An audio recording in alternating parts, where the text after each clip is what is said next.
प्रिय विद्यार्थियों, BA second year के प्रथम पेपर विश्व की राज्य व्यवस्थाओं में हम ब्रिटिश संविधान का अध्ययन कर रहे हैं। और ब्रिटिश संविधान में ऐसी विशेषता है जो भारतीय विद्यार्थियों के लिए बहुत मायने रखती है। कोटा विश्वविद्यालय कोटा के सिलेबस में ब्रिटिश संविधान का जो चैप्टर है, इसमें वहाँ की राज्य व्यवस्था की एक महत्वपूर्ण विशेषता है विधि का शासन। विधि का शासन जैसे नाम से ही इसका अर्थ हमें समझ में आता है कि विधि के अनुसार देश के समस्त नागरिकों को चलना है, सभी को विधि का पालन करना है और विधि का उल्लंघन करने पर उन्हें सज़ा मिलेगी, चाहे वो व्यक्ति साधारण नागरिक हो, कोई सरकारी कर्मचारी हो, कोई राजनेता हो या कोई अफसर हो, सभी को समान सज़ा का प्रावधान है। आप सभी को यह जानकर हैरानी होगी कि जिस देश की राज्य व्यवस्था लिखी हुई नहीं है, अलिखित है, विकसित संविधान है, समय समय पर राजनीतिक संस्थाओं का, लोकतांत्रिक संस्थाओं का विकास हुआ है, उसके बावजूद भी ब्रिटेन में विधि का शासन स्थापित है। और वर्तमान समय में भी वहाँ राजा राजमुकुट यानी एक वंशानुगत या पैतृक संस्था अस्तित्व में है और सभी नागरिक, देश के सभी नागरिक उस संस्था का सम्मान करते हैं।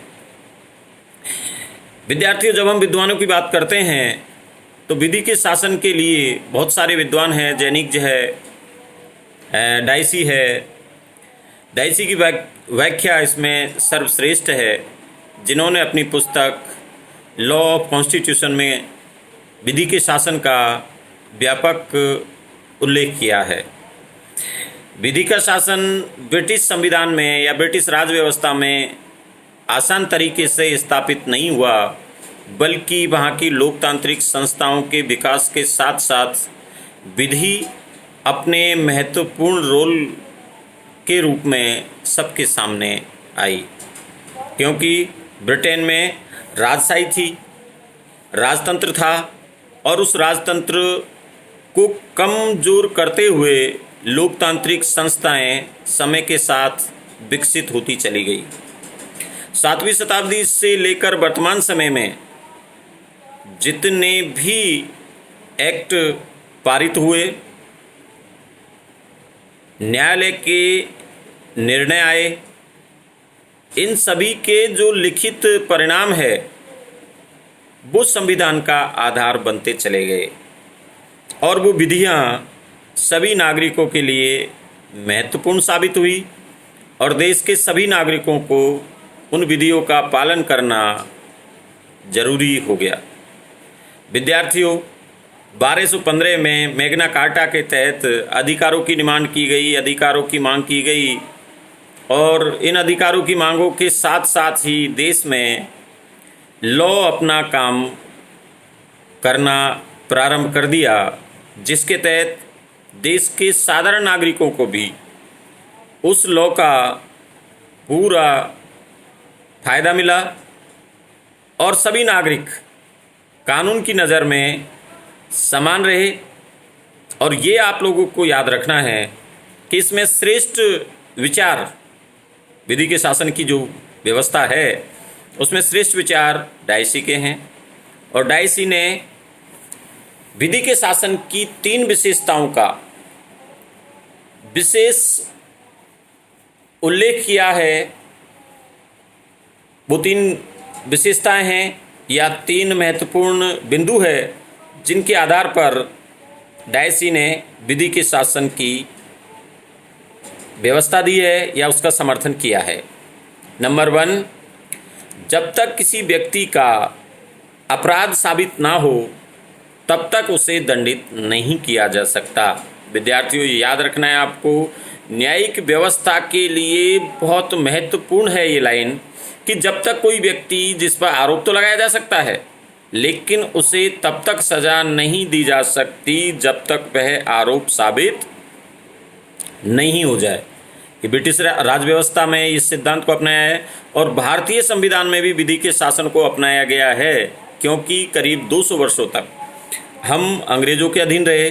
तो अंग्रेजी सिस्टम में, अंग्रेजी पॉलिटिकल सिस्टम में जिन फीचर्स को अपनाया है, उन फीचर्स में कुछ बातों को भारत में भी अपनाया है।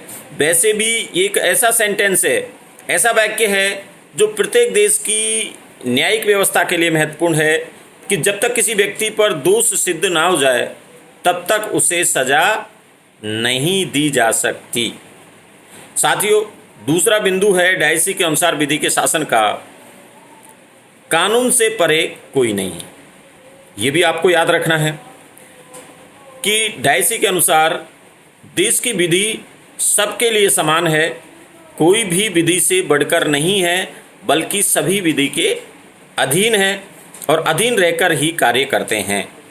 वहाँ की जनता, सरकारी कर्मचारी, अधिकारी, लोकतांत्रिक संस्थाओं में जितने भी पदाधिकारी हैं, वो सारे के सारे विधि के शासन के अधीन है, कोई भी विधि से परे नहीं है, चाहे वो राजा हो, मंत्री हो, सरकारी कर्मचारी हो या साधारण नागरिक हो। सभी के लिए विधि समान है और सभी को विधियों का पालन करना पड़ता है। साथियों, एक बात यहाँ पर यह है, केवल एक राजा इससे अलग है, क्योंकि राजा कोई गलती नहीं कर सकता। जब राजा के पास कोई पावर नहीं है, कोई कार्य करने का अधिकार ही नहीं है, तो वो कोई गलती नहीं कर सकता। इसलिए राजा को अपवाद स्वरूप विधि के शासन से परे बताया गया है। एक और बात यहाँ पर जो समीचीन होती है, उसको भी मैं आपके सामने रख रहा हूँ। ब्रिटेन में एक ही तरह के न्यायालय हैं और उन न्यायालयों में समान न्याय की व्यवस्था है, और वो न्यायालय साधारण न्यायालय हैं जिसमें आम नागरिक का भी केस चलेगा, सरकारी कर्मचारियों का भी, मंत्रियों का भी, राजनेताओं का भी। जबकि ऐसी व्यवस्था फ्रांस में है जहाँ पर साधारण नागरिकों के लिए अलग न्यायालय हैं और सरकारी कर्मचारी और प्रशासनिक अधिकारियों के लिए प्रशासनिक न्यायालय हैं, जो प्रशासनिक कानून के अनुसार उन्हें सज़ा मिलती है या उनका न्याय होता है। साथियों, इस तरह दो विशेषता हुई या दो बिंदु हुए डायसी के अनुसार विधि के शासन की। नंबर एक, जब तक किसी व्यक्ति पर दोष सिद्ध ना हो जाए तब तक उसे सज़ा नहीं दी जा सकती। और दूसरा है, विधि से परे कोई भी नहीं है, सभी के लिए विधि एक है, विधि की नज़र में सभी समान हैं, चाहे वो छोटा हो या बड़ा हो। तीसरी बात जब हम करते हैं तो वह ब्रिटिश संविधान में सामान्य जो सिद्धांत है वो न्यायिक निर्णयों का परिणाम है, क्योंकि सामान्य सिद्धांत जब जब न्यायालय के द्वारा जो डिसीजन दिए गए हैं, जो निर्णय दिए गए हैं, उन पर आधारित है और वो विधि का ही कार्य करते हैं।